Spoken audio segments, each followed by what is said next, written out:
इसी तरह से करीब 8-10 दिन पहले पॉजिटिविटी रेट जो था वो 31% तक पहुंच गया था।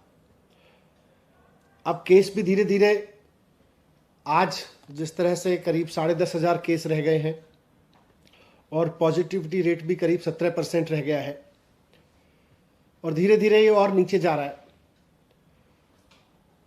तो जब केसेस बढ़ रहे थे उस वक्त लोगों को स्वस्थ रखना, कोविड बहुत बुरी तरह से ना फैले, इसको सुनिश्चित करने के लिए कई सख्त कदम उठाए गए।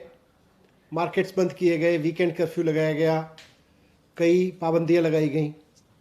लेकिन अब जब केसेस कम हो रहे हैं धीरे धीरे और धीरे धीरे लग रहा है कि पीक इसका निकल चुका है और स्थिति सुधर रही है, तो अब फिर ये भी देखना है कि लोगों की रोजी रोटी चलती रहे, व्यापार चलता रहे, नौकरियां चलती रहें, लोगों के सामने सर्वाइवल का संकट ना हो।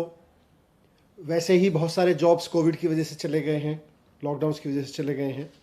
तो इसको देखते हुए और कम होते हुए केसेस को देखते हुए व्यापारियों के हित में नौकरियां ना जाएं, लोगों का काम चलता रहे, रोजी रोटी चलती रहे, उसके हित में मुख्यमंत्री अरविंद केजरीवाल जी ने कुछ निर्णय लिए हैं। उसमें सबसे इम्पॉर्टेंट है कि जो वीकेंड कर्फ्यू था वो हटा दिया जाएगा और दूसरा निर्णय है कि जो प्राइवेट ऑफिसेज थे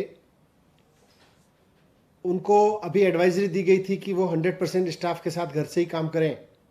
अब वो 50% स्टाफ को ऑफिस बुला सकते हैं और 50% स्टाफ के साथ वर्क फ्रॉम होम चलता रहे। उस तरह की व्यवस्था प्राइवेट ऑफिसेज के लिए अनुमति दे दी जाएगी।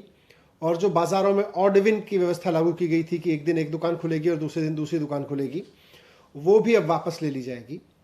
तो सीएम साहब ने ये निर्णय लेके सरकार की तरफ से एलजी साहब की मंजूरी के लिए प्रस्ताव भेज दिया है और जैसे ही एलजी साहब से मंजूरी मिल जाएगी इसे दिल्ली में लागू कर दिया जाएगा। तो हमें पूरी उम्मीद है कि जल्दी ही दिल्ली के लोगों को, जैसे कोविड के केसेस कम होने की अच्छी खबरें अब धीरे धीरे रोज़ मिल रही हैं और स्थिति नियंत्रण में होती दिख रही है, वैसे ही बाज़ारों के खुलने की, वीकेंड कर्फ्यू हटने की और प्राइवेट ऑफिसेज के 50% खुलने की खबर भी जल्दी मिल जाएगी। Thank you very much.